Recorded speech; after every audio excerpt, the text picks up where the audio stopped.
오늘은 패스트 패션에 대해서 얘기를 해볼 텐데 단어 자체가 조금 부정적인 의미를 담고 있는 것 같아요. 큰 돈 버는 브랜드도 많잖아요. 그렇죠. 한철 장사처럼. 네, 뭐 자라든 뭐 H&M이든 유니클로든 뭐. 근데 이제 그런 어떤 기업 말고 저희가 생각하고 있는 패스트 패션은 다르게 생각을 하죠. 가장 밀접하게 체감하는 시장이 한국 시장이잖아요. 네. 뭐 일본의 신생 브랜드를 우리는 바로바로 이렇게 접하기가 어려운데 한국 브랜드는 뭐 금방금방 생기는 걸 눈앞에서도 볼 수 있으니까. 그 예전에 생로랑 한참 유행하던 14년도 이때 네. 자라 매장 가면은 자로랑이라 했죠. 그런 거 어떻게 보면 같은 카테고리로 묶을 수 있지만은 그 SPA 브랜드의 목적 자체가 네. 최신 유행하는 그런 하이엔드 브랜드의 감성을 저렴하고 빠르게 소비자들에게 전달하는 게 그 SPA 브랜드의 목적이기 때문에 말씀하신 대로 그 브랜드들에 대해서 얘기하는 것들이 아니고 개인 디자이너들이 진행하고 있는 브랜드인데 그것이 SPA처럼 저렴하지도 않아요. 분명히 저렴하지도 않은데 당장에 유행하고 돈이 될 것 같은 스타일들을 너무 눈에 띄게 그쵸. 너무 눈에 띄게 티가 나게 이렇게 진행하는 모습들이 정말 옷을 사랑하는 사람으로서는 되게 바람직하다고 생각하진 않잖아요. 이제 그런 것들에 대해서 한번 얘기를 해볼 텐데 패스트 패션의 가장 큰 단점은 뭐라고 생각해요? 단점이라고 하기보다 장점부터 저는 거기에 대해서 얘기하고 싶은 게 인지도를 빨리 올릴 수 있겠죠. 그렇죠. 저희 한 10년 전에 코팅진 한참 유행할 때 그런 적이 있었어요. 카니 웨스트가 발렌시아가 막 맞아요. 입고 신고 할 때 그때 이제 코팅진이 똑같이 이제 그걸 만들어서 생산했는데 엄청나게 이제 뭐 맞아요. 어느 카페에서는 그분 얘기만 나올 정도로 막 인지도가 많았다가 지금 국내 브랜드에서 똑같이 약간 행동하는 분들이 좀 있어요. 특정 브랜드 뭐 발렌시아가가 되던 어떤 유행하는 디자인이나 교묘하게 이제 카피를 한다는 거죠. 복각과는 좀 개념이 달라요. 유행하는 브랜드를 답습하는 거니까 유명한 언더커버나 이런 디자이너들 브랜드에서 나왔던 베스트 상품들을 딱 교묘하게 카피를 해서 뭐 전반적으로 초반에는 인지도는 얻을 수 있겠죠. 굉장히 고가의 진짜 브랜드들 뭐 말씀하신 발렌시아가를 표방하거나 언더커버의 파로데님 혹은 보로 디테일 같은 것들을 굉장히 요즘엔 개인 브랜드에서 많이 카피를 하는데 그것들이 소비자에게 무슨 맛으로 많이 다가오거든요. 뭐 발렌시아가 맛, 언더커버 맛 이렇게 하기 때문에 굉장히 말씀하신 대로 인지도가 올라가고 돈은 분명히 될 것 같거든요. 왜냐면은 300만 원짜리 발렌시아가 자켓을 사기 힘든 사람이 30만 원으로 그 무드를 낼 수 있다면 그런 소비자들이 분명히 존재하기 때문에 그런 브랜드도 존재하고 이렇게 굴러가는 것 같거든요. 항상 시대마다 유행은 존재해왔어요. 예를 들어서 톰 브라운이 한참 유행했을 때, 뭐 생로랑이 한참 유행했을 때, 지금 뭐 발렌시아가나 크로마츠가 되게 유행이잖아요. 같이 일하는 친구가 출장을 도쿄로 한번 갔다 왔는데 걔가 하라주쿠 뒤를 걷다가 그런 걸 발견했대요. 힐스테릭 글래머랑 크로마츠라 생각을 했는데 알고 보니까 그 샵 안에서 이제 자기들은 PB라고 해가지고 냈는데 똑같이 만들었다는 거예요. 그래서 제 친구가 그걸 보고 질려가지고 근데 이제 제가 느낀 그래요. 그 샵 PB가 되던 디자이너 브랜드가 되던 뭔가 유행하는 거를 카피를 해가지고 잘 된다는 거는 좀 사람들이 좋아해 줄 거야, 인정해 줄 거라는 것도 그렇죠. 쉽게 얻으려고 하는 거죠, 사실은. 근데 이제 먹겠다고 칩시다. 근데 거기서 오는 부작용이 제가 볼 땐 뭐냐면 반복적으로 얘기하지만 유행이라는 거는 한철입니다. 왔다 가고 다시 또 오고 하는 건데 누군가의 카피를 했던 브랜드가 그 유행이 지나버리면은 그 사람은 자기가 할 걸 뭘 해야 될지 몰라 하는 거죠. 그것이 이제 좀 이따 얘기할 정체성과도 굉장히 밀접한 관계가 있는데 유행이 끝났을 때 노선을 바꾸는 브랜드도 있고요. 사라져버리는 브랜드도 있기 때문에 멀리 가질 못해요. 그런 것들은 매니아들이라고 하는 충성도가 높은 고객들이 아마 저는 없을 것 같습니다. 그냥 뭐 대표적인 히트 상품은 있을 수 있죠. 하지만 정말 그 브랜드를 이해하고 너무 좋아하는 팬들이 과연 있을까라는 생각이 듭니다. 한 여기까지 제가 와가지고 드는 생각이 뭐냐면 어제까지만 해도 분명 인기가 많고 잘 나갔던 브랜드가 갑자기 하루아침에 퇴물로 취급받고 좀 한물 간 걸 입네 이런 느낌이 들 수가 있잖아요. 사람들 사이에서 뭐 다 뭐 각자 개성이 있겠지만 근데 대체적으로 오래가는 브랜드들이나 사랑받는 브랜드들을 보면은 예를 들어서 오라리를 제가 설명을 드리고 싶은데 오라리 브랜드 옷 보면은 형도 아시겠지만 되게 이지해요. 그냥 되게 기본에 충실한 브랜드고 이런데 그 료타 그분 디자이너가 인터뷰에서 뭔 말했냐면은 자기는 옷 디자인에 대해서 그렇게 생각하진 않는데요. 다만 자기들은 새로운 색감과 새로운 원단, 새로운 터치감을 자기는 더 기대하고 거기에 대해서 또 애를 쓴다 이런 말을 하더라고요.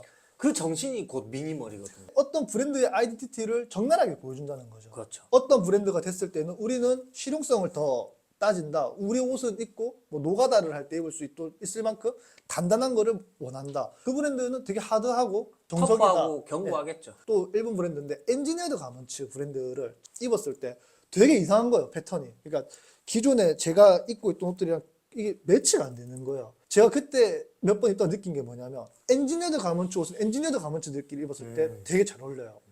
왜냐면 패턴이 그 사람들의 고유의 색이더라고요. 방금 제가 얘기했던 오라리가 뭐 원단이나 뭐 색감 같은 거에 자기 브랜드의 어떤 아이덴티티를 보여줬다면은 엔지니어드 가먼츠 같은 경우는 패턴이 자기들만의 색을 보여줬던 거죠. 저는 여지껏 유럽 디자이너 브랜드나 뭐 명품 브랜드는 로고 플레이로만 자기 브랜드를 보여준다 생각했는데 그 이상의 뭔가가 있었다는 거죠. 그래서 저는 옷이라는 거를 그때부터는 좀 뭐 1차원적으로 생각 안 했던 것 같아요. 근데 거기에 비해서 패스트 패션은 눈앞에 보이는 것만 쫓는다는 거죠. 그렇죠. 근데 그게 유행이 갔을 때는 자기 어떤 아이덴티티나 고집이 없는 상태이기 때문에 분명한 거 하나는 매니아들이 생기기 어렵다는 거죠. 그렇죠. 말씀하신 오라리나 뭐 엔지니어드 가먼츠 같은 브랜드는 대체 불가한 브랜드라고 보기는 어려워요. 뭐 오라리도 다른 브랜드로 대체가 가능하긴 하지만 그 고유의 그 분위기와 정확한 그 정체성이 딱 뚜렷하기 그렇죠. 때문에 매니아들이 있는 거고, 저는 미니멀한 브랜드들을 입진 않지만 오라리는 정말 잘 만든다고 볼 때마다 느끼거든요. 내가 그 취향이었다면 빠져들 수밖에 없고 충성을 다할 수밖에 없는 분명한 그 심지 같은 게 있는 브랜드잖아요. 이제 그런 브랜드들과 말씀하신 패스트 패션의 차이는 너무 뚜렷하게 있기 때문에 네. 결과는 어떻게 보면 좀 정해져 있다고 볼 수 있죠. 하물며 니고 같은 세계적인 디자이너도 처음에는 이제 힙합 스타일로 하다가 지금은 또 워크웨어로 바꿨는데 그 사람은 워크웨어가 유행한다 했고 워크웨어로 돌아선 분도 아니고 뭐 힙합이 유행한다 했고 했던 것도 아니고 그 사람은 그냥 본질 자체가 그냥 그 간지를 아시니까 그리고 그걸 이해를 하고 있는 게 자기만의 고유의 색깔이 있어야 된다는 거죠. 맞아요. 그게 이제 브랜드가 디자이너로 됐을 때는 뭐 지금처럼 지용킴이나 파프 같은 브랜드가 될 수가 있다는 거죠. 국내 브랜드라고 조금 저는 선입견을 가지는 건 있지만 어쨌든 굉장히 잘하는 브랜드 분명하게 존재하니까요. 헤인서, 지용킴, 포스트 아카이브 팩션 같은 브랜드들은 딱 색깔이 뚜렷하잖아요. 그렇죠. 보면 알아볼 수 있고 그 어떠한 로고도 없는 옷에도 이건 파프 옷이다, 이건 지용킴 옷이다가 바로 보이기 때문에 맞아요. 그런 것들은 유행과 무관합니다.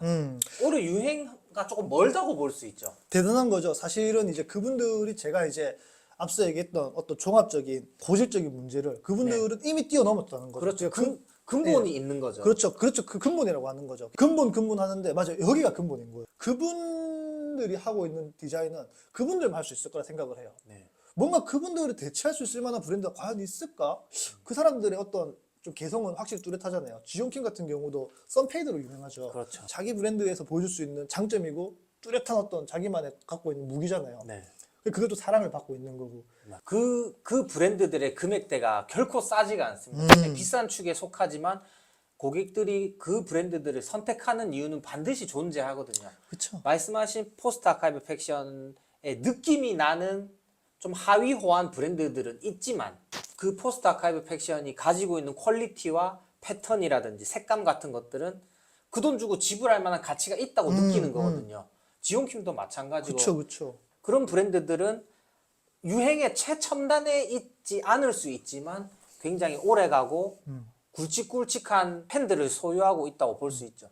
날이 갈수록 더 큰 사랑을 받겠죠. 저는 매장에도 가봤는데 친구랑 실제로 보면 그 색감 같은 것도 오묘하게 굉장히 잘, 하늘색이라든지 아이보리 컬러를 고급스럽게 잘 사용한다고 느꼈고, 그럼 형님이 생각할 때 패스트 패션의 단점은 뭐라고 생각? 그 유통기한이라고 해야 되나요? 그런 것이 굉장히 짧기 때문에 단순히 좀 저렴하고 그런 맛을 낸다고 구매하셨던 분들은 몇 년 후에 그 옷을 입을 수가 없습니다. 업계에 있는 사람들은 다 유행처럼 말하는 그 아카이브라는 단어 있잖아요. 네. 그것도 저는 다시 생각을 해보게 돼요. 결국에 이게 자꾸 꼬리에 꼬리를 물다 보면은 뭐 그냥 일반 빈티샵들도 아카이브라는 단어 쓰고 뭐 아무렇지 않게 남발하잖아요. 네. 근데 디자이너 브랜드에서 나오는 아카이브란 과연 무엇일까? 디자이너가 갖고 있는 색깔을 제대로 보여준 브랜드여야지만이 아카이브라는 맞습니다. 말을 쓸 수 있을 것 같아요. 방금 언급했던 국내 브랜드들도 아카이브라는 단어를 10년 뒤에는 반드시 가져갈 수 있을 거라 생각을 해요. 공감합니다. 엄청나게 공감되는 말이 많았어요.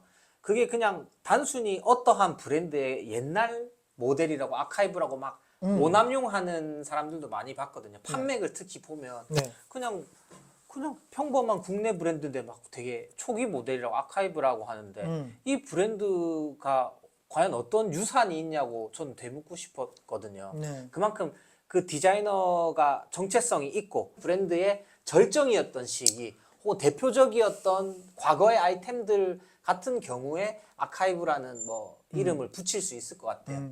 남발하고 있는 것 같아서 그냥 저는 아카이브란 단어를 또 그렇고 빈티지란 단어도 저는 잘 안 쓰려 하거든요. 약간 멀리 갈 수 있는데 화폐 같은 걸 생각을 합니다. 막 찍어내면은 인플레이션 때문에 가치가 떨어지잖아요. 빈티지든 아카이브든 쓸데없이 너무 막 어떤 브랜드든 다만 디자이너 브랜드 언더커버나 이제 뭐 꼼데 가르송 같은 경우는 정말 그 옷에 대해서 아트적인 어떤 요소를 드러내기 위해서 그 사람들의 머릿속에 있는 걸 쥐어 짜낸 사람들. 영혼을 갈아 넣었으니까. 그러니까 이게 뭐 다 입장 차이겠지만은 나는 그렇다는 거예요. 보고 있는 당신들도 그렇게 생각해라는 말은 절대 아니고 저는 그렇게 생각한다는 거죠. 이미지 소비가 많으면은 그 말에 대한 가치가 분명히 떨어질 테니까요. 사랑한다는 말과 헤어지자는 말은 아껴야 되는 것처럼 빈티지 아카이브라는 말을 조금 네, 좀 아낄 필요는 있는 것 같습니다. 맞아요.